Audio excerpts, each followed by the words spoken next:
The wise man's advice. The problem of complaining. Have you ever caught yourself complaining about the same things over and over again?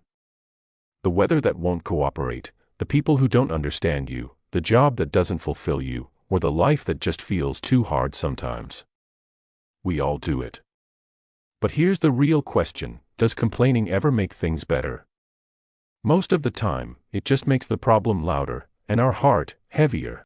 This story is not just about complaints, but about what happens when we shift perspective, when we decide to see beyond our pain, and open the door to wisdom. In a peaceful mountain village, where the air smelled of pine and freshly baked bread, there lived a man named Daniel. He had a simple life. A family, a job at the local mill, and a warm home. But despite this, Daniel was deeply unhappy.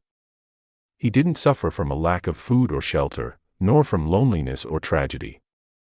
But he did suffer from a habit of constantly complaining. He would wake up and grumble about how early it was. He would sigh at the stiffness in his back. He would curse the squeaky door of the mill, and roll his eyes at the same conversations with his co-workers. Every evening, he would return home and repeat the same complaints to his wife, Sarah, who would patiently listen but slowly feel the weight of his bitterness settle into their home. "I don't know why everything feels so wrong," Daniel would say. "No one understands how exhausting it is to live like this. The world just isn't fair." One day, after another long rant during dinner, Sarah gently put down her spoon and said, "Maybe it's not the world that needs to change, Daniel, maybe it's how you're looking at it." Her words struck him. But instead of reflecting, he felt misunderstood. Anger brewed in his chest. "I'm going to find someone who actually does understand," he muttered. And so, the next morning, he packed a bag and left in search of the wise man said to live at the edge of the village. The road was long and silent, giving Daniel plenty of time to think, and to complain in his mind. The rocks hurt his feet, the sun was too bright, even the birds were too loud. But when he finally reached the top of the hill, a small wooden cabin stood quietly among the trees. Smoke rose from the chimney, and a scent of herbal tea hung in the air. He knocked on the door. An old man with soft eyes and silver hair opened it. "Come in," said the wise man, without even asking who he was. Daniel stepped inside and sat down near the fireplace. "I hear you're someone who understands," Daniel began. "I need help. Life feels bitter. Everything bothers me. Nothing goes the way it should. Every day feels like a burden." The wise man didn't say a word. He just nodded and poured 2 cups of tea. Then, after a few minutes of silence, he said, "Come with me." They stepped outside and walked behind the cabin, where a small stream flowed quietly over smooth stones. Near the stream was a table with a small bowl of salt. The wise man picked up a handful and dropped it into a glass of water. "Drink this," he said. Daniel took a sip and spat it out immediately. "Ugh! It's so bitter," he said, his face twisting in disgust. The wise man said nothing. He simply turned and began walking again.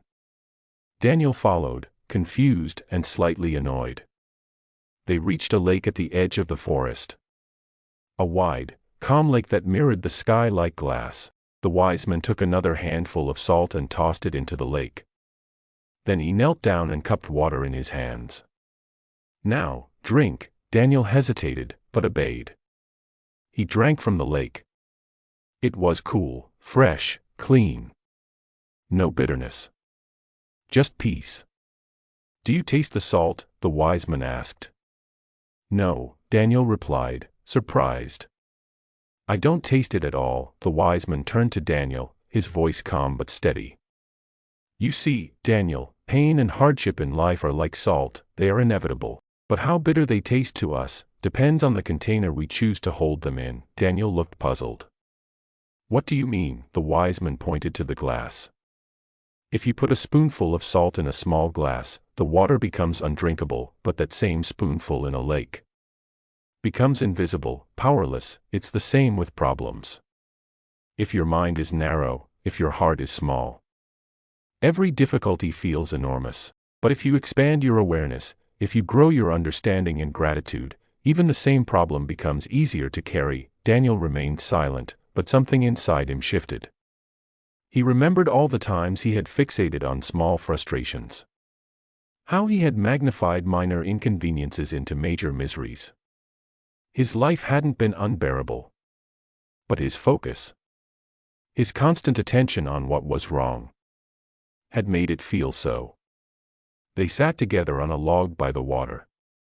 The breeze moved gently through the trees, and for once, Daniel wasn't bothered by the chill in the air. He felt awake, aware.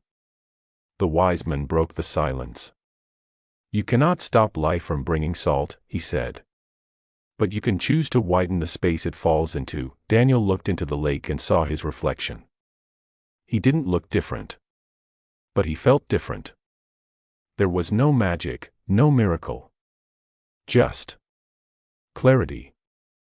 "It's not the noise of the mill, nor the aches in your body, nor the rain or the sun," the wise man continued. "It's the story you keep telling yourself. That life is against you, that everything is a problem. And every time you repeat it, you fill your glass again." Daniel lowered his head. He thought of Sarah, who had listened to his complaints for years. He thought of his friends, his neighbors, even the baker. All the people who had quietly endured the storm of his bitterness. He hadn't just been drinking from the glass. He had been offering it to others. That evening, Daniel walked back down the hill, but it wasn't the same path anymore. He noticed things. The softness of the grass beneath his feet, the way the clouds moved slowly across the sky, the quiet music of wind rustling through the leaves. The world hadn't changed. But he had. When he returned home, Sarah opened the door with a gentle smile. Daniel hugged her tightly. "I'm sorry," he whispered. "For always making the glass bitter." She said nothing at first. Then, with tears in her eyes, she whispered back, "Welcome home." In the weeks that followed, the village noticed something remarkable. Daniel had changed. He still worked at the mill, still woke up early, still dealt with rain and noise and backaches. But he no longer let those things define his days. He laughed more, listened more, spoke with gentleness. He became the kind of person others sought out, not to avoid, but to find comfort in. One morning, the baker asked him, "Daniel, you seem lighter these days. What happened?" Daniel smiled and said, "I stopped drinking from the glass. Now I drink from the lake." The baker chuckled. "What does that mean?" And just like the wise man once had, Daniel replied with a smile, "Come. Let me tell you a story." As time passed, more people from the village came to Daniel when life felt heavy. He would listen patiently, never interrupting, never judging. And when they finished pouring out their worries, he would take them on a quiet walk down to the lake. He never told them what to do. He simply told them his story, the story of a wise man, a glass of water, and a taste of salt. Over time, people started seeing Daniel as someone wise himself. But he never claimed to be. He only said, "I'm just someone who learned to drink from the lake," and slowly, without anyone realizing it, the village began to change. People complained less. They listened more. They found meaning in the small things. In shared meals, in laughter, in watching the stars. They learned that while problems may never disappear, the space in which we carry them can grow. If we allow it. Complaining is not just about words. It's about where we place our attention. When we complain, we focus on what's wrong. We give our energy to the pain. And in doing so, we make the salt taste stronger. But life is never only bitter. There is beauty. There is light. There is kindness. And if we choose to see it, if we choose to open our hearts, we'll find that the lake has always been there. Waiting. The wise man's advice wasn't magic. It wasn't complicated. It was simple, quiet, true. If your problems feel unbearable, don't try to remove the salt. Widen your lake. Dear listener, maybe today feels hard. Maybe life has poured salt into your glass. But what if, instead of focusing on the salt, you stepped back and looked at the lake around you? Breathe. Look around. There is still good. Still hope.